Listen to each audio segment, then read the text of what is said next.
everybody, and welcome back to You Can't Win. This is Tom here, and I'm joined by Don as usual.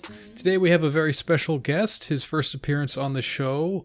He's known as Sean Moorhead on Twitter, and he's going to be telling us about Shinto and probably other Japan-related things, because I think that's kind of his bag. So welcome to the show, Sean. Thank you guys so much for having me on. Yeah, thanks for coming on. I guess both Tom and I probably know very little about Shinto. And we thought we would ask you a bit about it and maybe start with sort of like a quick summary of what it involves, what the very basics of the sort of belief system / religion entail. Sure. And I should note, first of all, that I'm like, I'm not a credentialed scholar or anything like that. And so anything I say, take with a grain of salt, because there's only so much you can really learn by pirating peer-reviewed journals. So, right. And you're not like a Shintoist, or you're not a, or I don't not know, as such. And in fact, like I think that most people would assert that it's rather difficult to be unless you're Japanese and living in Japan. Although I think there are some Shinto priests now of non-Japanese background, but the basic irony. Well, okay, so Shinto means the way of the gods, and already not liking this. Well, plural and singular are the same in Japanese. All right, so I'm back on board. Could be the way of God. Yeah, there we go. Or the divine way. Mm-hmm. Maybe that's an agreeable compromise. Okay. But the irony that's been observed a million times is that huge numbers of Japanese people participate in going to Shinto holy sites, shrines, buying protective amulets, things like that. People will have new cars, new property blessed by priests, and yet less than 5% of the Japanese population actually identifies as Shintoist. And there have been a number of different reasons proposed for this. The simplest is that the particular word that's been used since the Meiji era, which is like late beginning in the late 19th century, which I guess corresponds to the late 13th century for you, Tom, is the word that they adopted to translate religion was being used specifically referred to the question of whether to permit Christianity, and they adopted the word shugyo to refer to religion, which means something like membership in a sect. And so with Shinto, there isn't a particular, it's not like, unless you're a member of what are the shrine fraternities, which are called ko, you don't really have weekly obligations or daily prayers or a particular holy text that you're committing to memory or anything like that. And so there's, for a majority of people, unless they have, unless they come from a clerical family, it's like, debatable whether they would actually define themselves as devoted to Shinto. And then there's also some recent scholarship by authors like Tim Fitzgerald and Horii Mitsuo questioning just the applicability of the Western idea of devotion or conversion to a Japanese context where people are engaged in this kind of stuff. But as far as the things you can measure objectively, like, the belief in gods or ghosts, or the number of people who purchase shrine amulets, actually, Japanese school children preparing for exams tend to make offerings or buy amulets at shrines of Tenman Tenjin, who was a deified form of the scholar Sugawara no Michizane. And there's no reason necessarily to assume that all of this activity is completely sincere and unironic and expressive of like ardor for religion, because I think particularly for kids it's like a fun thing to do, and it isn't considered sacrilegious at all to use shrine sites as recreation. People go on dates or have picnics at shrines like the Heian Shrine in Kyoto, famously. That's nice. I like that. But yeah, it's interesting because there's actually been, I think, something of a crisis of confidence in Western scholarship of the mystic Orient, in part because of the increasing number of scholars from the mystic Orient who would prefer that you not call it that, which, reasonable. particularly there was like a 1981 article in the Japanese Journal of Religious Studies by Kuroda Toshio questioning the entire, just basically the degree to which early Western scholars were sort of led around by the nose by erudite nationalist informants who were saying, Shinto is this continuous tradition that stretches back to the dawn of history, and it's in some sense cognate with like the national identity or even the racial unconscious of the Japanese. And the point that Kuroda made was that,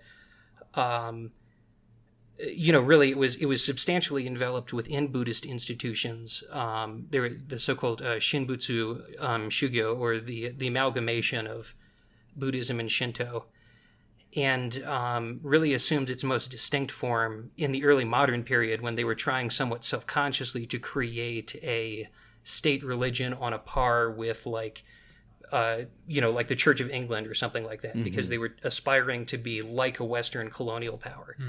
But I think that recently scholars like John Breen and Mark Taewon have argued, to my mind pretty persuasively, that there's been an overcorrection from Kuroda toward denying like basically any kind of continuity. And when I was in school, it was not necessarily uncommon for people to say, oh, there was never anything such thing as Shinto until the early modern period, which I think is something of an overstatement. Yeah, I guess I've heard similar things people say sometimes about like Hinduism and stuff like that, where there's there's some sort of relationship between sort of the colonial viewpoint and local practices that were disparate, but not necessarily a full religion or something like that kind of thing, or in Western kind of terms or something like that. So what kind of practices and just even basic beliefs does Shinto involve? Like, you kind of mentioned shrines and things like this, but like, what is what are the sort of key texts and things like that associated with them, or sort of like events? It isn't, as far as texts, it's not a very literary religion, and I think one deficiency of early scholarship was that approaching things from a literary or a linguistic standpoint, you had scholars who had not really spent a lot of time in Japan looking at ancient texts that, like the Nihon Shoki, that in Japan were valued primarily as like commentaries on poetics and things like that. Not that there hasn't been religious interest in those texts as well, but it's, as I said, not something a lay believer would read. And within these, as you said, sort of like disparate local traditions, you had a lot of secret documents transmitted from father to son or master to disciple, some of which are now available, like the Nakatome Hare Kunge is an attempt from some of the Wadarai Issei shrine specialists to sort of look at rituals of purification in Buddhist terms. But yeah, the sort of cliche that I think is there's perhaps something to it is that Shinto is concerned with purification. It's in the Kojiki, the Record of Ancient Matters, which is from the early 8th century or early 2nd, Tom. There's the deities Izanagi and Izanami no Mikoto give birth to the Japanese Isles, and these other gods embodying natural forces. And then Izanami no Mikoto gives birth to the god of fire and is burned to death. And so Izanagi pursues her to Yomi no Kuni, the land of shades, and finds her. She says, I've eaten at the hearth of the underworld. I can't return with you. And he sort of cajoles her, and she agrees to accompany him on the condition that he not look back at her as they're processing out of the underworld.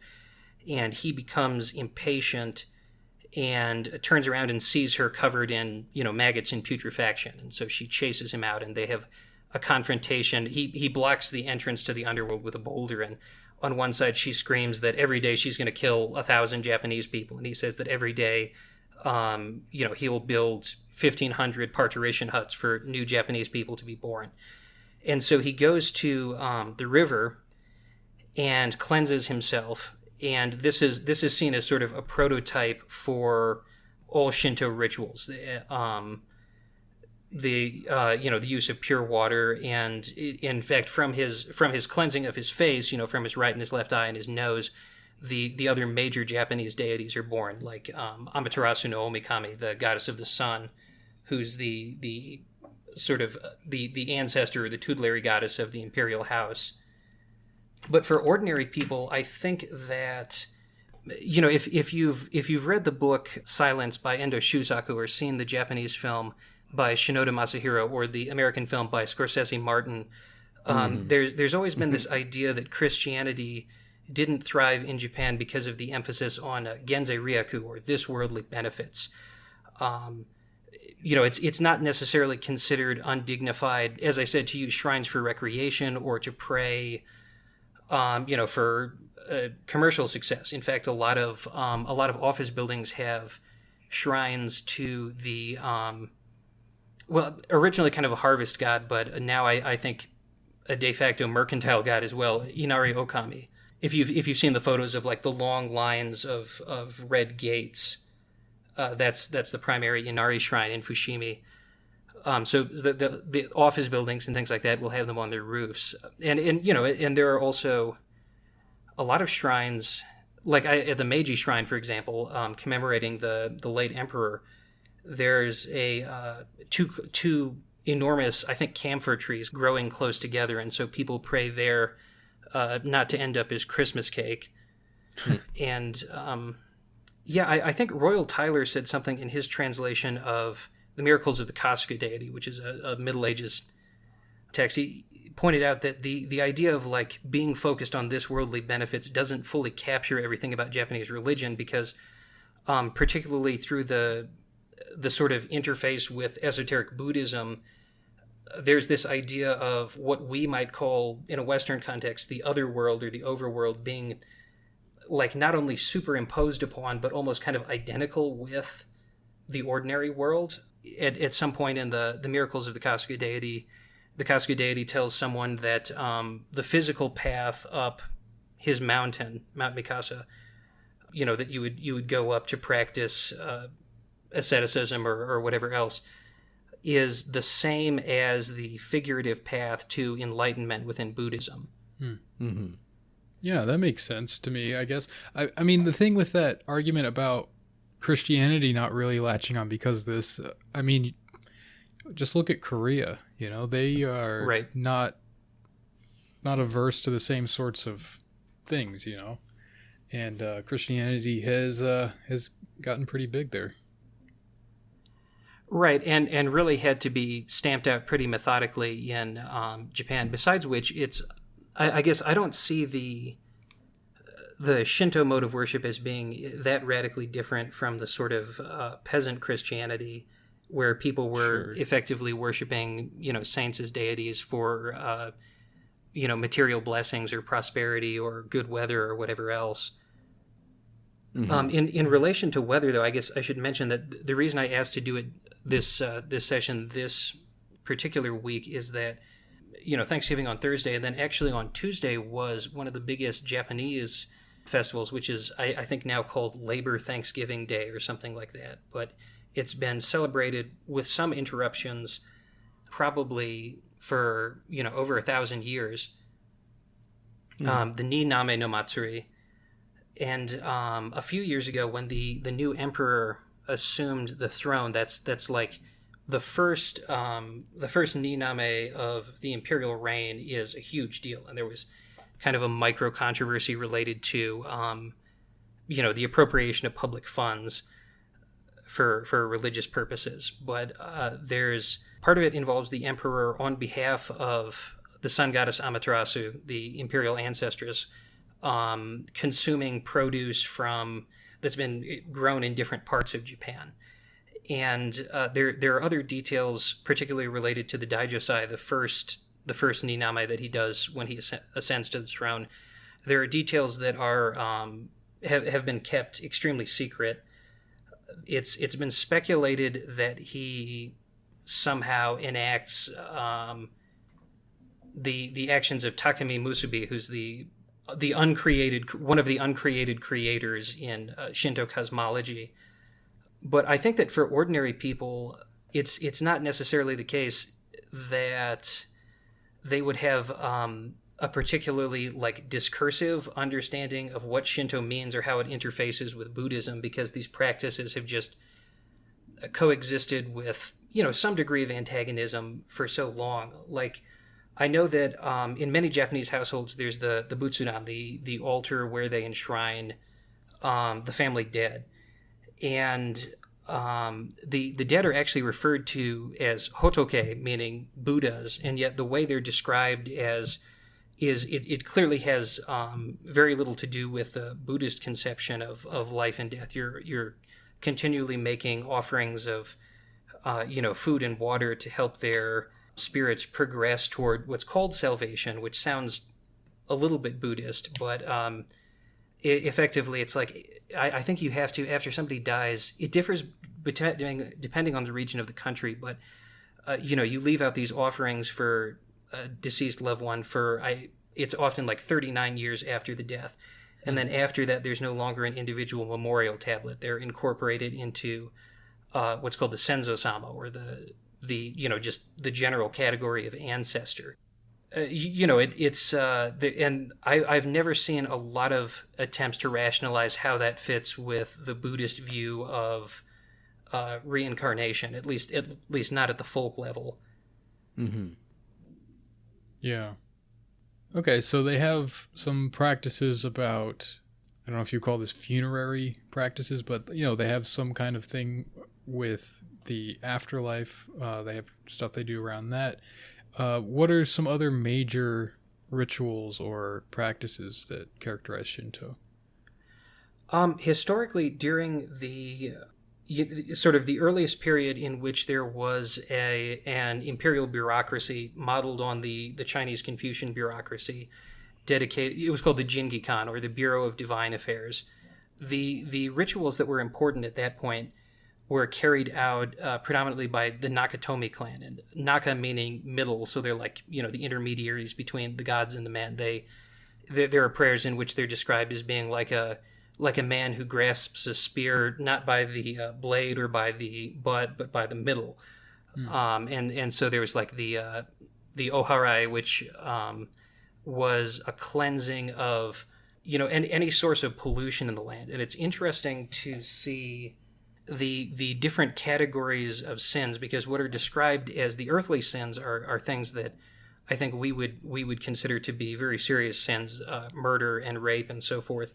But then the heavenly sins, which one would assume would be even more severe, are things like filling up agricultural ditches, defecating in inappropriate places, things that were seen as injurious to the life of an agricultural community. And in part, this is modeled on some of the, an early myth in which Amaterasu's brother, Susanoo no Mikoto, sort of goes on a tear across the plane of high heaven and, does those classic annoying little brother pranks like pooping in inappropriate places. Mm-hmm.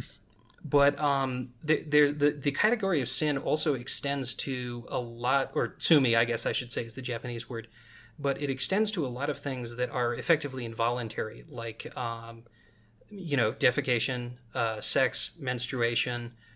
And there was a sense that these rituals were integral to the preservation of the Japanese state, to sort of sweep away all of the pollution that accumulates just through ordinary life. Mm-hmm.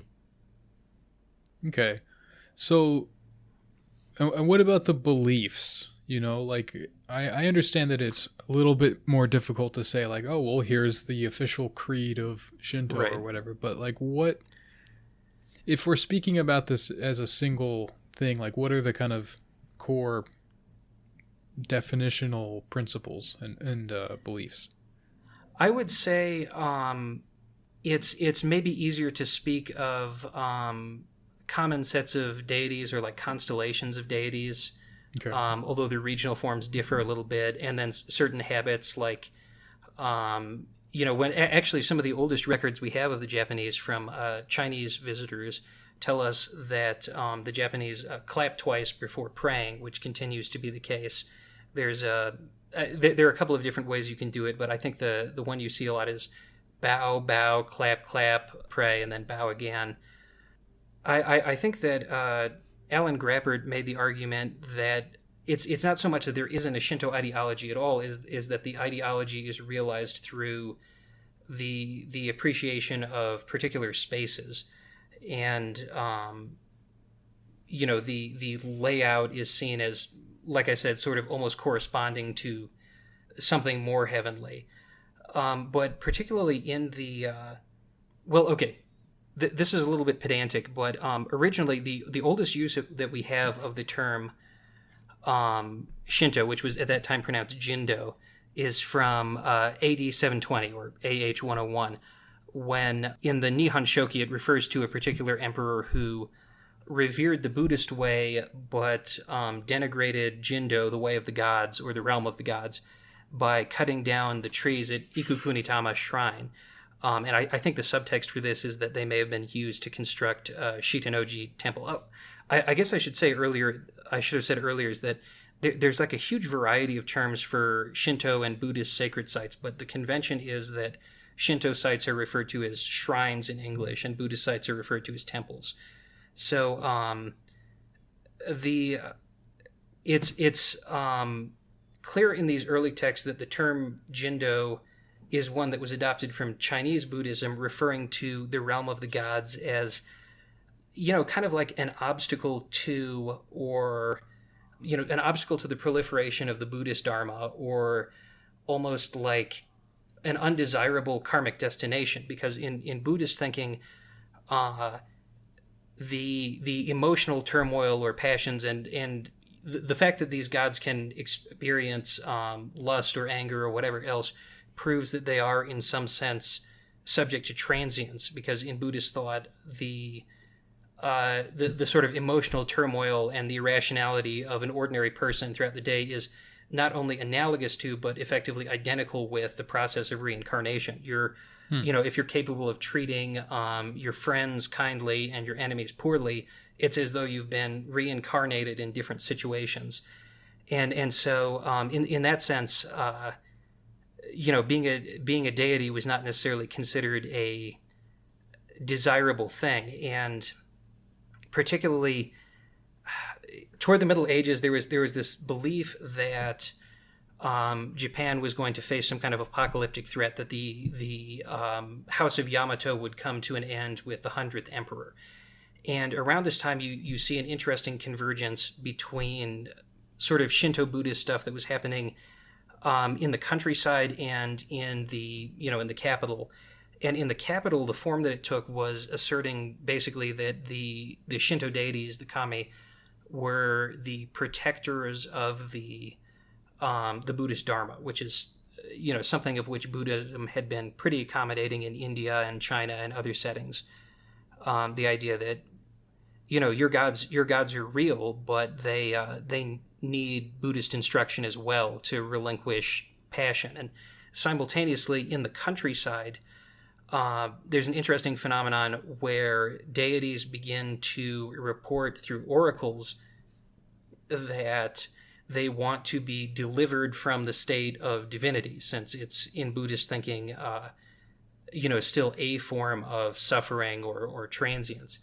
Mm-hmm. And of course, the humor in some of these stories stems from the fact that they announce their desire to become Buddhist in a way that seems much more characteristic of Shinto than Buddhist figures. Namely, they send tatari or curses, plagues, epidemia, nightmares, things like that, to announce that they wish to be delivered of their divine state. And the ideology that gets gradually cobbled together out of this is sometimes called Honji Suijaku, which means basically origin and traces. Suijaku, the character Jaku meaning like print or impression or footprint.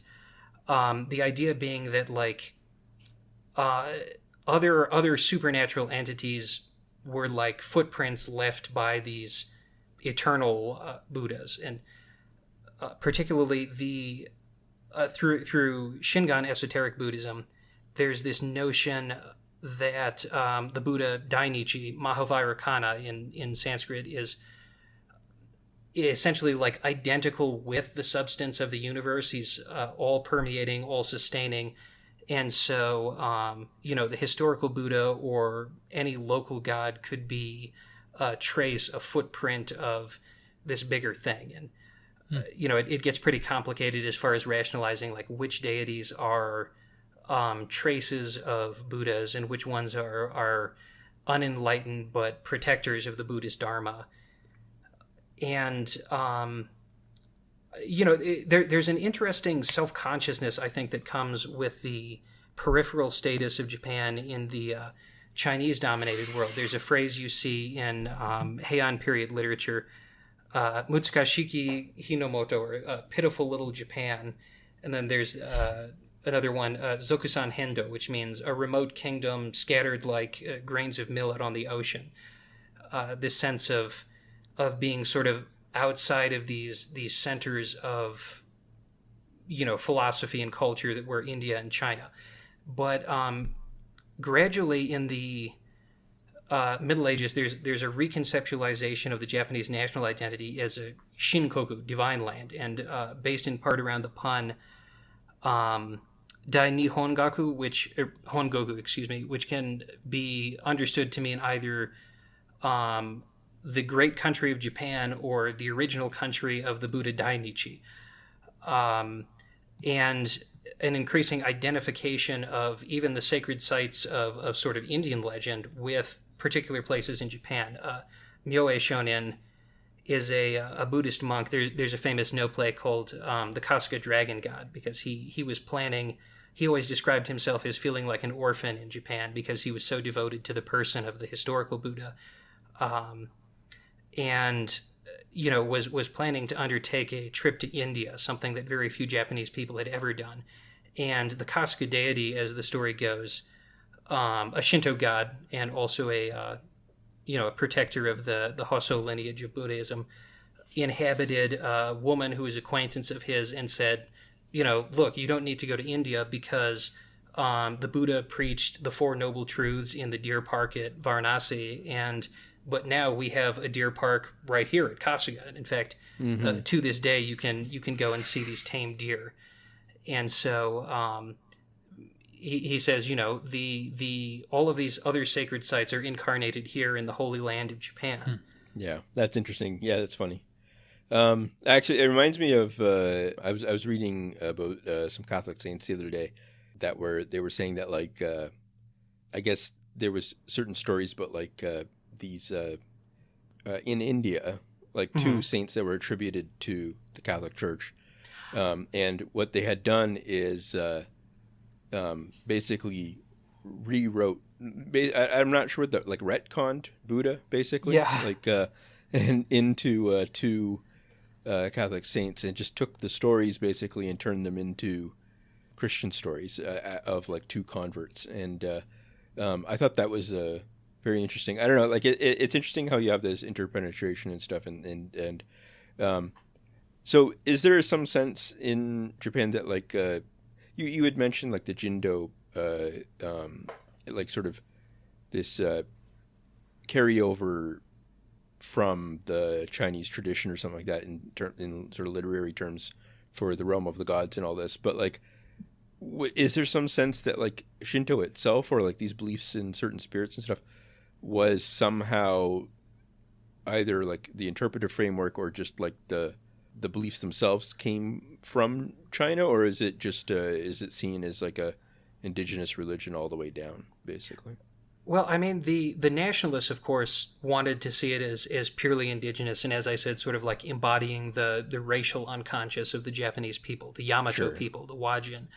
But it's interesting, and unfortunately, the well is a little bit poisoned on this stuff because during the period of empire when they annexed Korea, there was a lot of research that was carried out, anthropological field work on the similarities between Chinese and Korean and Japanese religion, and in part, this sort of notion of like, hey, you shouldn't resent us annexing Korea because we're cousins from way back. Sure. Yeah. And it's just kind of an unfortunate thing that there's not a lot of, even in Japan itself, my understanding is my access to Japanese scholarship is pretty limited, but my understanding is that since the end of the war, there's been more of an emphasis on like like contrast between Shinto and Western religions. That's something that's of interest to the Japanese as well. But it seems as though there's perhaps more work to be done on the affinities with like, for example, the Ainu ethnic minority in the north of Japan, their religion, or Korean folk religion or Chinese folk religion.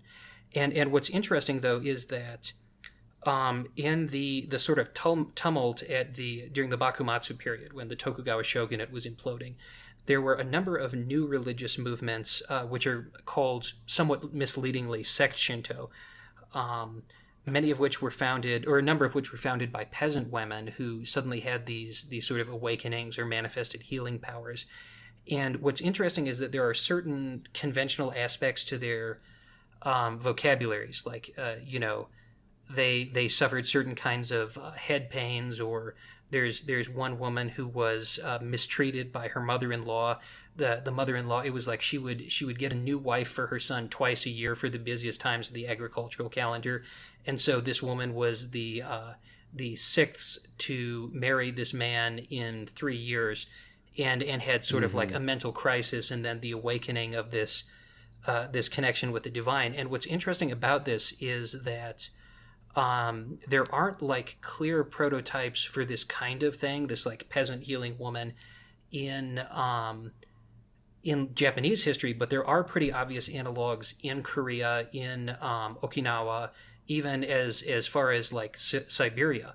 And so I think the obvious implication is that there's this buried stratum that's perhaps more continental, that's been continuously present in Japanese religion. Presumably these women in 19th century Japan had no direct contact with like the customs of like Siberian shamans or anything like that. But it's just in all likelihood there had been these kinds of continental flavored local religious phenomena that just are not, or were not noticed by the court historians and sort of the official guardians of Sure. state religion. Mm-hmm. So, more about this sort of like official state religion thing is like the emperor's role, like now, I guess, like Right. nowadays, like in terms of like the Constitution. I don't understand how that works. I'm not sure. It seems confusing to me. I mean, I sometimes think about like Canada's Constitution in a way, like if you sort of trace down the official ideology that we're like sort of supposedly believe it's something that like God empowered this these tribal leaders in Right. ancient in England or something like that, and now the Queen of Canada is also the Queen of England, and she has like basically total power over us, but she's agreed to have a parliament and stuff like. So in Japan it's Republic of Japan, right? Like, so is the emperor still has a formal role though, doesn't he? Or I would say that the emperor's formal role is more limited than that of the Queen of England. I'm honestly like much less read on anything to do with modern Shinto, but historically the emperor had always been sort of a cloistered figure. Like the Emperor Meiji is probably the most, or he probably had the most like personal influence rather than being dominated by a shogun or anyone else of any emperor in like the last 1,000 years. And he was only, I think, photographed probably fewer than 5 times in his whole life. okay, And so the big thing that they did, I think it was kind of ingenious in a way to like the majority of Japanese had never heard the Showa Emperor Hirohito's voice before the surrender was announced over the radio. And you can find lots of reminiscences from people who were like, wow, I thought he would sound more divine. But the very fact that he's the emperor is a little bit more of a public figure now and does functions, I think has done a lot to diminish the sort of like the mystical nature of the chrysanthemum throne. Although I did read somewhere, I have no idea if this is true, because I'm my Japanese simply isn't good enough. But I read that the Humanity Declaration that MacArthur had Hirohito give, where he says, I'm not a god. I'm just an ordinary human being. I've read that the Japanese vocabulary is a little bit obtuse, such that they were it supposedly maybe trying to give themselves a little bit of wiggle room, like the average Japanese listener wouldn't even really know what exactly he was denying. And like, you know, there are the ultranationalists who want to restore the emperor to the throne. Actually, a few years ago, the head priest or some high-ranking priest at Yasukuni Shrine, where famously a number of war criminals are enshrined, had to resign because Hirohito himself, after the end of the war, declined to visit the Yasukuni Shrine because he found it distasteful. And none of the subsequent emperors, Heisei or now Reiwa, have ever visited Yasukuni, and so the head priest said something to the effect that that the imperial family is now the enemy of Shinto or something like that, and had to resign for that reason. Mm-hmm. Yeah. So is there something like, is there any sort of like formal relationship between the government and Shinto or Buddhism, or any, like, is there some, I mean, you might not know this part, but is there like some clause in the Constitution or something like that says, like, you know, many countries have, they don't have like a formal state religion sometimes, but sometimes they're kind of in between, where it's like, right, we recognize the heritage or something like that, kind of stuff like that. I'm not sure. Yeah, I'm not super familiar with the constitutional angle, but I think this has been a matter of some controversy, as with the Daijosai, the sort of initial harvest festival for the latest emperor. I think they actually, some group of private citizens actually brought a lawsuit against the prefectural governor of Kyoto, because it was like, why is this guy using taxpayer money to attend a 1,000-year-old religious function? And there's been some push and pull in that, and it's, I don't know, it's interesting. Like MacArthur, in trying to introduce sort of a Western framework for separation of church and state in the post-war Constitution, the joke goes that initially everything was written in terms that were loose enough that, for example, hot springs were able to reclassify themselves as like churches or something, on the basis that they were dedicated to the religious activity of helping men and women relax. And so there's been, I think, a fair amount of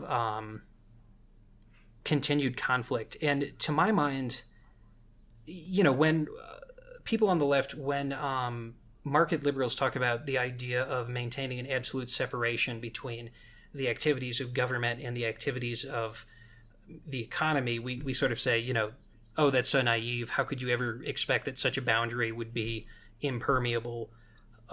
There's always going to be some cross-contamination.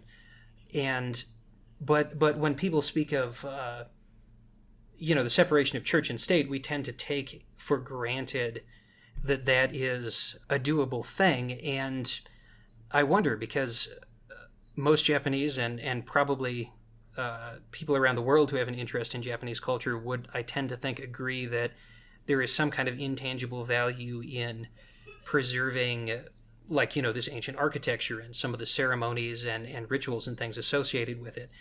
And that takes a lot of money, and relegating that entirely or primarily to the private sector, if anything, can in some ways exacerbate the problem that the separation of church and state is supposed to solve, where you have the aristocrats or the wealthy or whoever effectively controlling the entire institution. But I should emphasize again that, like, modern Shinto institutions, I'm just not as familiar with. Mm-hmm.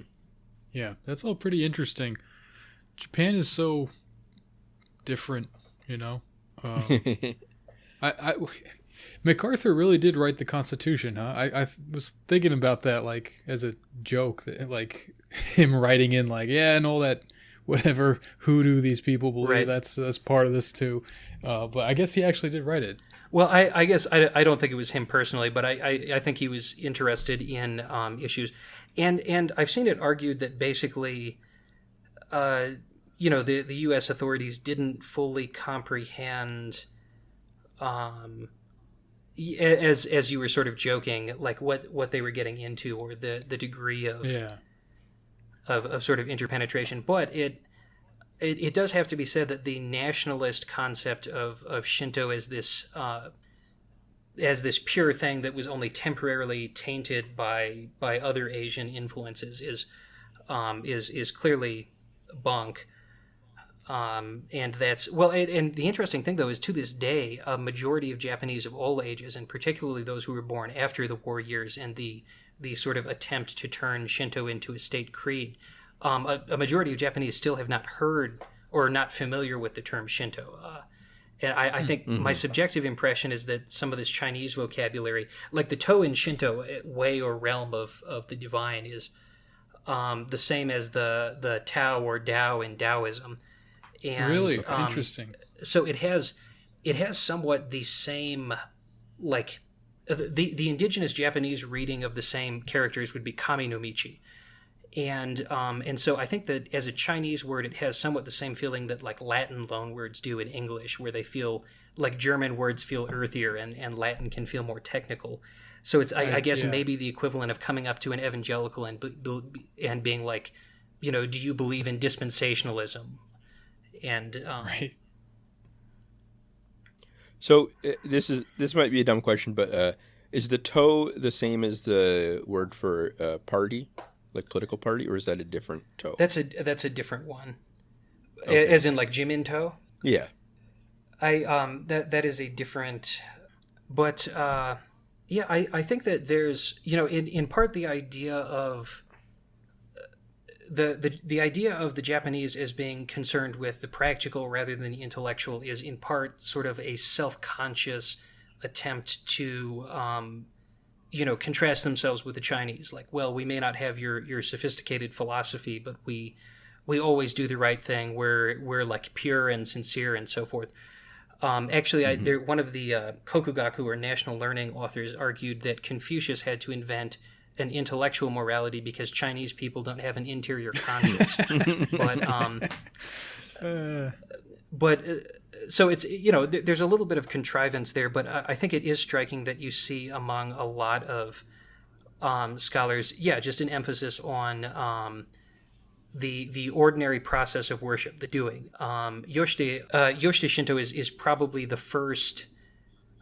The first like entity that number one that both described itself using the word Shinto and aspired to embrace all of the shrines in the country and to unify them into something like a religion on the same scale as Buddhism.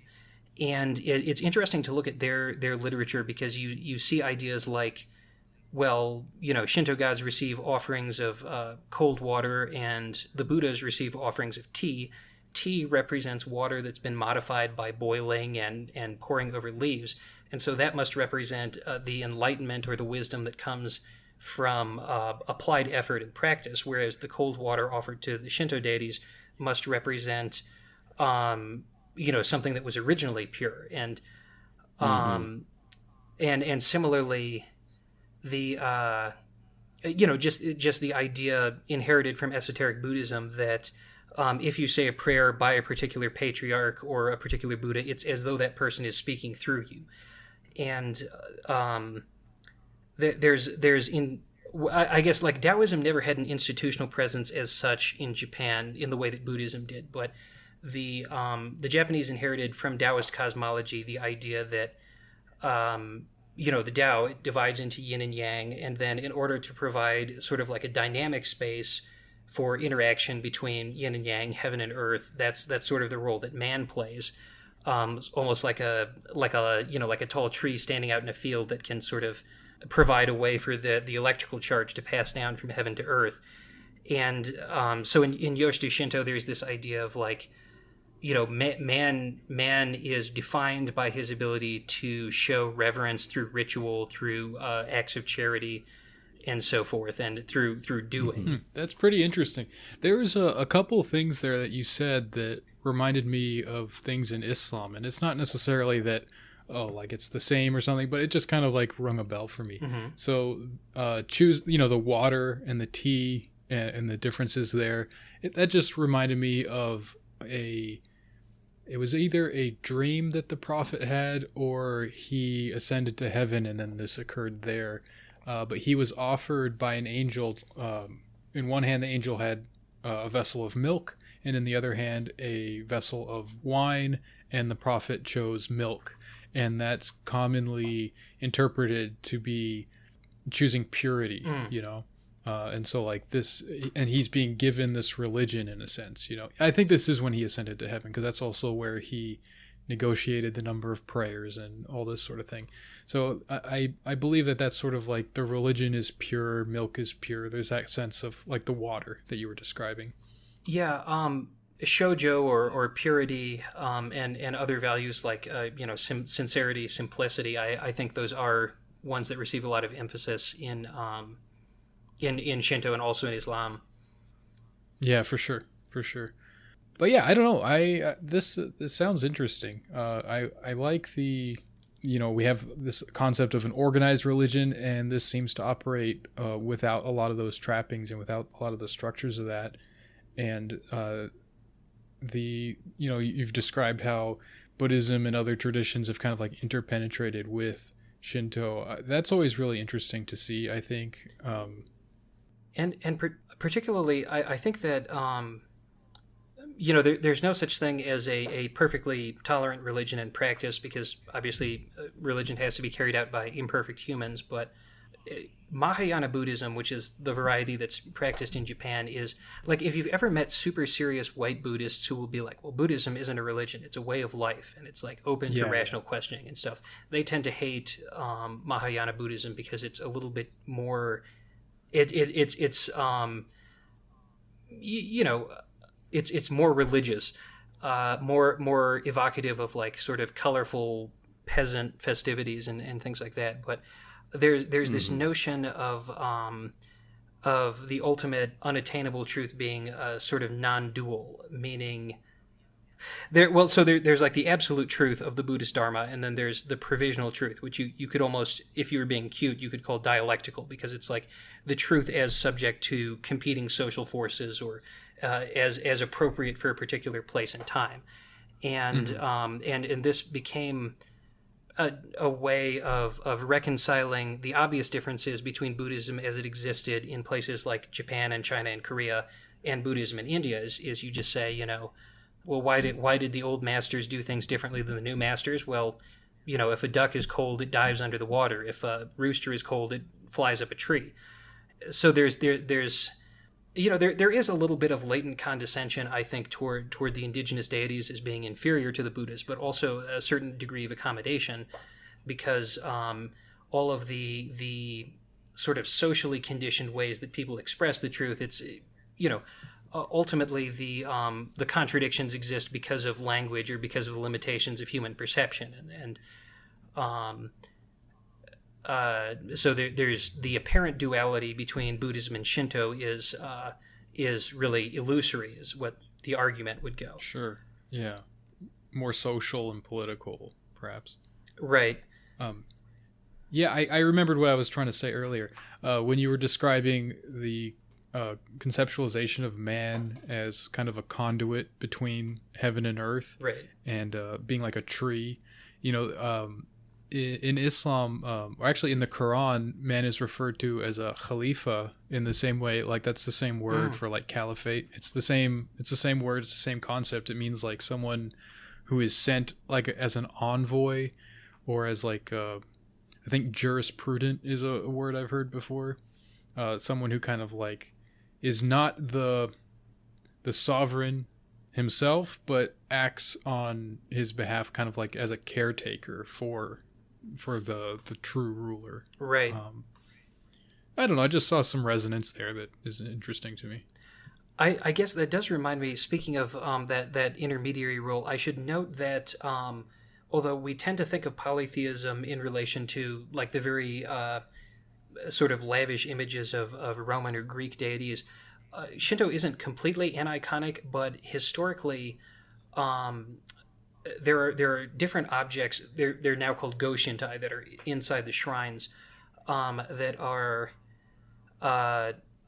thought of, I think, as sort of like temporary abodes, or like a foothold for, this divine force to inhabit temporarily.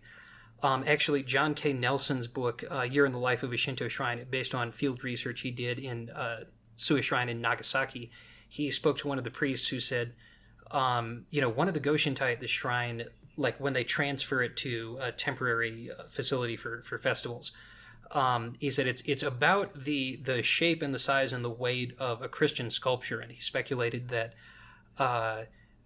perhaps a Christian church had been looted during one of the periods of persecution, and they appropriated a cool statue of the Virgin Mary or somebody else to enlist in this capacity. But that's I guess I should say in that connection, this isn't really related to what you were saying before, but there's modeled, I think, on the procession of the deity Yahata no Kami from Kyushu in the south up to the imperial capital in Nara. There's this tradition at festival times of removing the Goshintai, the temporary abode of the deity, and you do this behind folding screens to obscure everything from the sight of the public, and they put them in a temporary abode called a mikoshi, which are sort of like a palanquin, and then the neighborhood men hoist them on their shoulders and just like tear ass up and down the streets of the town. It's actually, for whatever reason, considered obligatory to jostle the palanquin somewhat, out having fun. Let him know who's boss, I guess. Yeah, it's interesting. I'm not sure what exactly the rationale is, but they get to I guess in a manner of speaking, go out and have fun, sort of dance with the general population in the middle of these festivals. So, Sean, have you been to Japan? I can't remember if I asked you this a long time ago, but have you been to Japan ever? I have, yeah. I've never lived there. Sure. Yeah, what is your fascination with Japan? It seems like you know quite a bit. You got the anime picture right on Twitter. Yeah, I've tried to familiarize myself. I was sort of fascinated by the great works of Japanese culture, Genji Monogatari and Ugetsu Monogatari and Bake Monogatari. But going over there, it is like there's the sort of particularity of Shinto, the fact that, or the part of it that has to do with the Japanese landscape, and it was very interesting to see the mountains, because I grew up in the Elk Mountains and on Colorado's west slope, and these very jagged pinnacles like the Rockies, and the sacred mountains that I'd read described so much, when you see them, they're much smaller and they tend to be covered in vegetation. I think there's maybe a connection to fertility or life force or something. These sort of gentle conical mounds that are covered in green, but they really are quite an impressive presence, because I think precisely because, whereas a mountain like the Rockies, they're always a little bit distant, and if you actually climb them, then they gradually decompose into a pile of rocks. Whereas with these vegetative mounds, it's like you can almost measure their height in relation to the nearby trees, and so you have a more definite sense of scale, and they sort of loom over you in a more immediate way. And I was very enchanted with, coming from a rather dry climate. I was enchanted with the massy, dark greenness of everything. Mm-hmm. As far as the origin of my own interest, there are different. Everything feels so self-referential. Like, you see a film by Kurosawa. I saw Rashomon when I was a teenager or whatever, and then that leads to you seeing other Japanese films, and then in those films you see the representations of painting or theater or religion or whatever else. And I also, my actual education is in linguistics, and I had friends who taught English over there. Interesting thing, one of my friends who lived in rural Japan in Shikoku said that it was always interesting to talk to people at shrines, because if you ask them, who are you here worshiping, she said the most common answer you get is just Kami-sama, which means the Lord God. That's the same name that Japanese speaking Christians or Muslims would use of the Abrahamic God. And I tested this out, and yeah, even some of the shrine like personnel, like the shrine maidens and people, will just say sort of kami-sama. Possibly an answer, maybe hoping to blow off a foreigner or not give something super specific. Sure. The interviews you read in books like Nelson's in the Life of a Shinto Shrine that I read earlier, there's an interesting kind of,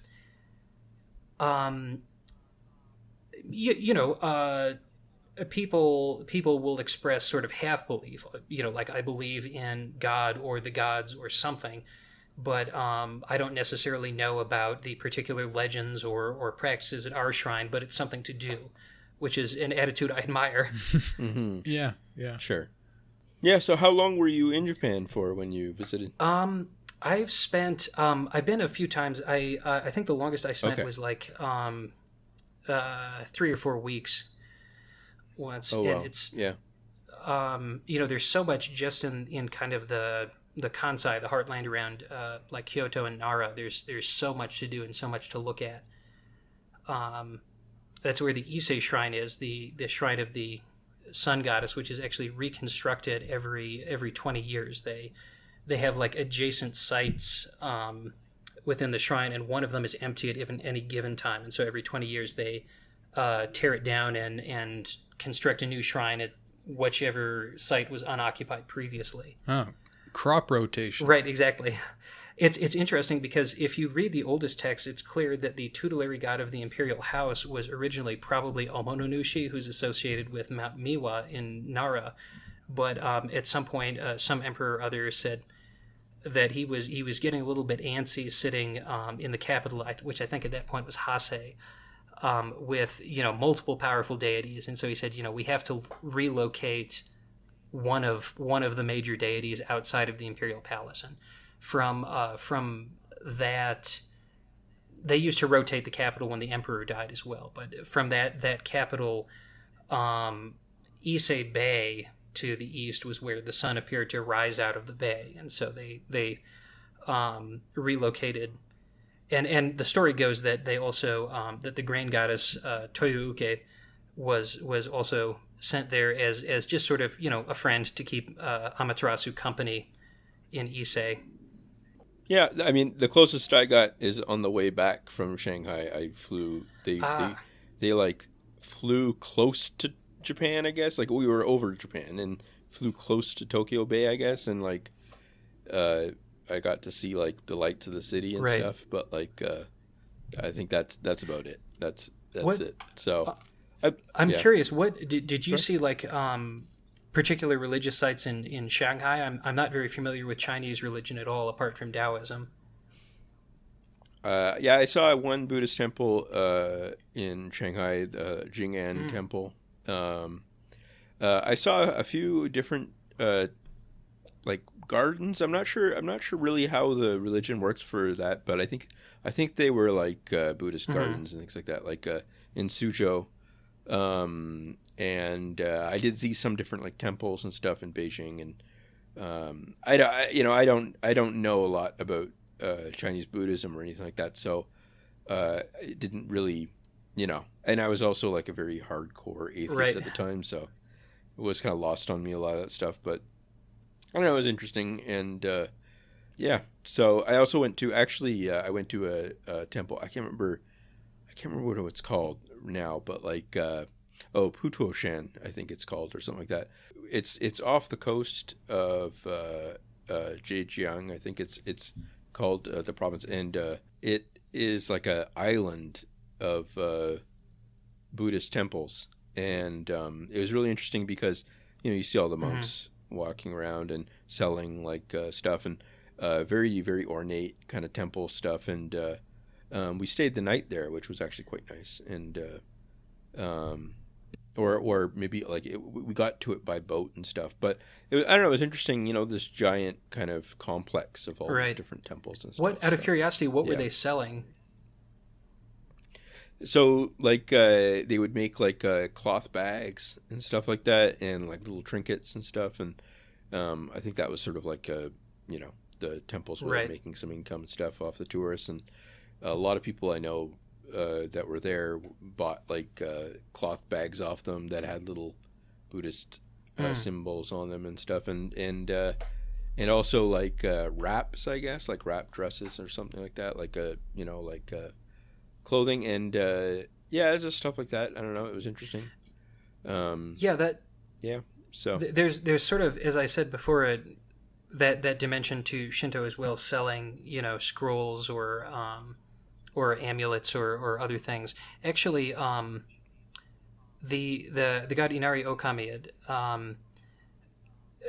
it's a friend of mine joked, watch the prices on the vending machines as you go up Mount Inari, because you go up through these red gates, and it's a mountain that's ostensibly so sacred that there can't be an outhouse or anything like that, but there are vending machines, and as you go from the bottom all the way to the top, at the top the price is like triple what it is at the bottom or something like that. sure. And Yeah. and there are sort of like commercial districts nearby, particularly with Fushimi Inari. It's apparently a point of irritation with Inari priests that Inari is god of foxes. He uses foxes as messengers. He's not a fox god, but they've in spite of this, they sell quite a bit of fox merchandise, plushies and things. Well, Sure. that's his right, if he's the Lord of Foxes or whatever. Yeah, it's the connection is a little bit obscure to me. I think that Caroline Smyers, I guess I should mention, for anyone who's interested in sort of that angle, wrote a book called The Fox and the Jewel that deals with the Inari cult and its different symbols. And interesting thing though is like, I remember once making the mistake of going on like Google reviews, because the idea of leaving a Google review for a religious site was so funny to me, and I saw some negative reviews of Fushimi Inari from Japanese people who were saying like, way too many Chinese and Korean tourists these days, which is interesting because like the Fushimi Inari shrine was originally the tutelary shrine of the Hata clan, which comes from the continent. I think they're possibly of Korean or Chinese extraction. So lots of links that have been severed, and we can only pray that in the next century maybe there will be some kind of more positive reappropriation of these traditions. Sure. Yeah, for sure. Did you study Japanese history or something? You know a lot about this stuff. Oh, I'm just a hobbyist reader. Yeah, cool. But thank you. Yeah, this is really interesting. Japan has always been an interesting place to me. It just kind of seems like they were doing their own thing for so long, and then they came onto the scene real late. So it's like they're so idiosyncratic and unusual. It's a cool place. I've never been. Although actually, no, that's not true. I got Don beat on that because I actually made a connecting flight in Tokyo. So. I see. Where were you flying score to? one for Tom. I think this was flying from Bangkok to the U.S. Interesting. Well, I know I've noticed now that I guess it's not like I've been enough times to say how recent a development this is, but there are like facilities for Muslim tourists to pray. I think they're trying to be more kind of accommodating of international tourism in that way. Sure. Yeah. I saw some, like, it was a Vice documentary or something on YouTube about like a Japanese imam and sort of like what is his daily life like? What's it like trying to organize like a prayer group, in Japan and everything. And it seems like it was like maybe roughly half of the people there, half of the Muslims were Japanese and the other half were foreigners of whatever extraction. It didn't seem like there was any specific like community, like a Muslim like I know in Korea there's a fair number of Turks, so like the majority of Muslims there are Turkish. I didn't get the sense in Japan that there was anything like that. Yeah, I guess immigration has sort of been a red line for them for a long time. You do see Turkish people in Tokyo, but the country is like overwhelmingly Japanese. So, but I think there were actually even before the modern era, there was like a small population of Japanese Jews, and I don't remember the circumstances under which they settled, but it always made me wonder about the difficulties of keeping like kosher or halal in a country where it's like so, pork and eel and other things are so pervasive. Yeah, for sure. And there's no like vegetarian tradition in like any of those local religions or anything, is there? I mean, Buddhism, like Buddhist temple cuisine, is supposed to be vegetarian, Buddhism, but it's That's like true. In practice, the degree to which that's kept, I think, is pretty variable, and I have been told that it's extremely difficult to be a vegetarian in Japan unless you're just living at a monastery. Yeah, like even a bowl of soup, you're getting pork in the broth, Right. But there is this interesting strand of Buddhism in Japan where, well, and this is mainly associated with Amida or so-called Pure Land Buddhism, the notion that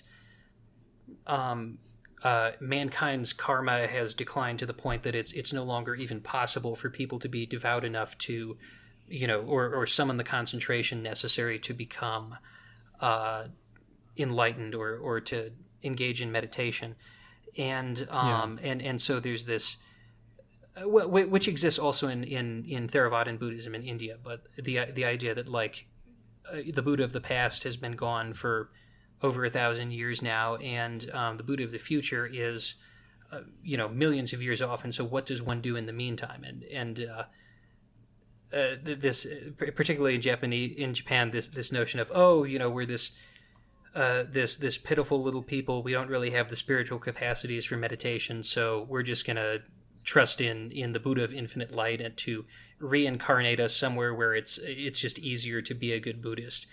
And that's part of the context, I think, for the idea of the Shinto deities. A phrase from Taoism, wako dojin, meaning dim your light, mingle with dust, interpreted to the idea that like the Buddhas are so pure that they have to come to us in a reduced form. Although over the course of Japanese history, you have different groups contesting this and saying, well, no, actually the Buddhas are manifestations of the Shinto gods rather than the other way around.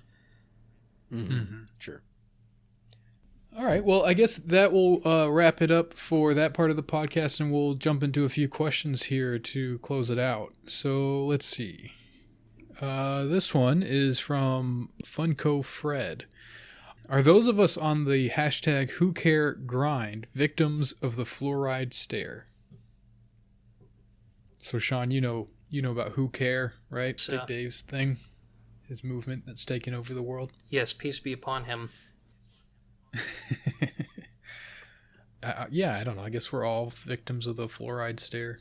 I don't know. No, I feel like the Who Care. It's like you listen to something and then go, I don't care, kind of thing. So it's not really fluoride stare. Fluoride stare is more like unthinking agreement kind of thing. Like it's more like being pulled around by the nose or something like that kind of thing. It's not like. I think the Who Care is more like a skeptical, just in it for the bants thing. Sure. So. Yeah. The next question here from Not Self. What's your favorite poem? Let's see. I'm not really a big poetry guy typically. I don't know. What do you got? I guess I would say Langston Hughes's poem. I think it's called something like I Too Sing America or something like that. I Sing America, something like that. Right. And I don't know. I really like that one. So yeah, there's ones that I like. They just don't kind of like stick in my mind. The only one that really like comes to mind is one that I read in high school, which is like the Alfred J. Prufrock poem by Thomas Eliot. I remembered that one just really struck me. I really liked that one. But I don't know if that would be like my favorite. It's just the one that comes to mind. Mm-hmm. I found a haiku that I've always liked. It says, "A calm moon, walking home, the gay boy frightened by the howling of foxes." All right. Good times. That's actually by Matsuo Basho, who more famous for his the old pond, the frog jumps in, the sound of water. Mm-hmm. All right. Okay, so we got a question here from Born to Ready. Are these people actually descended from Alexander the Great? And we got a link to the Wikipedia for the Kalash people. I think these are... Okay, it says they're in Pakistan. They're a Dardic Indo-Aryan indigenous people. If these are the people I'm thinking of, I'm not going to read this whole thing now, but there are groups of people in Pakistan and Afghanistan that claim lineage back to Alexander the Great. And I think there's actually some genetic evidence that sort of shows this to have some merit too. But I think it's mainly based on the fact that they're like lighter skinned and have have blue eyes and stuff like that. But the idea, I guess, is that Alexander the Great's army, like he left some soldiers there and they kind of settled in and assimilated into the local people and stuff. Sure. So, yeah, I don't know. Take their word for it. Sure. Oh, Sami says nope. He's from Kashmir. He's also Dardic, so I don't know if this is some kind of Balkan like style ethnic rivalry thing. Sure. Grevling says, "How about these people?" And he refers to the Macedonians, and Sami also says no. So, all right. Okay. Fair enough. All right. Okay, so Maximo Roboto here says, Don, I once asked you about Newfoundland being a victim of Canadian imperialism and deserving NATO intervention on its behalf. Turns out this was a historical Comintern view. And so we have... Oh, really? Yeah, we have something here. It's like a screenshot of a book or something. It says, Comintern information material on Canada reaffirmed the Dominion to be an imperialist country of secondary rank, possessing its own independent imperialist ambition. Canada had colonial interests in Latin America and Newfoundland, represented by the Royal Bank of Canada, and the bank was symbolic of Canada's imperialist goals and the power of finance capital. Yeah, this ended up being a big debate in the 70s in Canada. Not Newfoundland, because it became part of Canada and stuff, but like the debate being that like whether or not Canada was imperialist in its own right or subordinate to the United States imperialism, because there's a lot of Canadian nationalists that wanted to do things like, sever trade relations with the United States and all that kind of stuff. Anyways, and their whole thing was, we'll get rid of the Americans and stuff, and then we'll be able to build our own national industry up and stuff instead of just, being like loggers and oil companies and all this kind of stuff. So that, that was sort of the nationalist angle. And so a lot of the left, that was sort of their default position, especially like the reformist left, was like, oh, we're going to get rid of the United States, and then we'll, build up this global power that will, benefit the world kind of thing. And even like the liberal sort of mainstream Trudeau stuff talked about like, like a basically like a third option, or like, pivoting away from the United States in certain ways and stuff. And then, the more radical debates were like Canada is imperialist in its own right. Although it's funny because the Communist Party eventually really leaned hard towards the nationalist position in a lot of ways. As part of sort of their like anti-monopoly stuff, like we're going to get rid of these American monopolies and everything. Yeah, I know people in Newfoundland that, especially conservatives that think that Newfoundland should have stayed independent, and there isn't really much of an independence movement there now, but like there's people that think that there was a missed opportunity there. So, out of curiosity, I have a question, if that's okay. Yeah, please. What is the Canadian equivalent of like, the Latin American Yankee as a term of disparagement for Americans? That's a good question. Oh, I don't know. I mean, people do say Yankee. But like people just say, I guess, like American or I don't know. There's no. I'm not sure. I'm not sure. Do they say I don't think Yank? they're- yeah. Like Brits will say Yank. Yeah, we'll say Yanks. Yeah, Yeah. we'll say Yanks sometimes. Or say Yankee, but like, no, I think part of it is that like Canada is so close to the United States culturally now that like I don't know. It seems silly sometimes when American people kind of are anti-American, kind of like in an extreme way or something like that. I don't know. It just ends up sounding a bit silly because, I mean, it sounds sillier as time goes on. In the 80s and stuff, this was a very big issue, like all the anti-free trade stuff and that. And then around NAFTA and stuff. And then once the Liberals signed on to NAFTA, after they were elected on the platform of getting rid of it, the debate sort of faded from the mainstream. So, yeah. So now more and more, like, it seems weird to kind of get, to be too critical of the Americans in different ways just because, unless it's like, it was through like Trump or something, like being anti-Trump or something. So I saw a protest, someone took pictures of a protest of a town about like an hour north of me where people were chanting, or like they had signs or something that said "Let's go Brandon," which is like really sad. Like Canadians being conservatives who hate Joe Biden or something like that, or like it's like I don't know. Yeah. There's not much. I don't know. I totally missed the boat on what that was about or what that means or whatever. It just means fuck Joe Biden. Yeah, there was like I don't know. I feel that the right is sort of the maiming ability is sort of deteriorating. There's nothing that's as punchy as like "Oh Bungler," but there was a football match or something where the crowd was chanting "fuck Joe Biden," and the TV announcer said like, "Oh, I think I hear them saying let's go Brandon." Oh, okay. And so conservatives, yeah, I think it was like a NASCAR thing or something, and like, and yeah, like the woman said that, and so now people, but there's like T-shirts everywhere and signs and stuff. I don't know, it's very sad. So songs, too, and just like I don't know, and it's sort of like, it's like an inside joke, but it's pretty, I don't know, it's pretty lame. So yeah, it is kind of lame, yeah. but. Like Mao said, let 1,000 flowers bloom, Yeah, 100. Yeah. Okay, well, why don't we wrap it up there, I guess, and... yeah, sure. That was interesting, sure. Man. I could go on. I could just listen to you talk about this stuff for forever, Sean. That's interesting.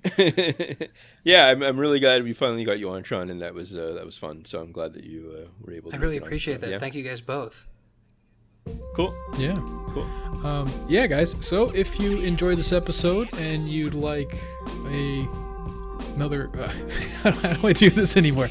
If you like this episode and you want a weekly episode of You Can't Win, subscribe to our Patreon and you'll get that, as well as access to our Discord where you can send in questions that we'll ask on the episodes. Yeah, thanks for listening and we'll catch you next week.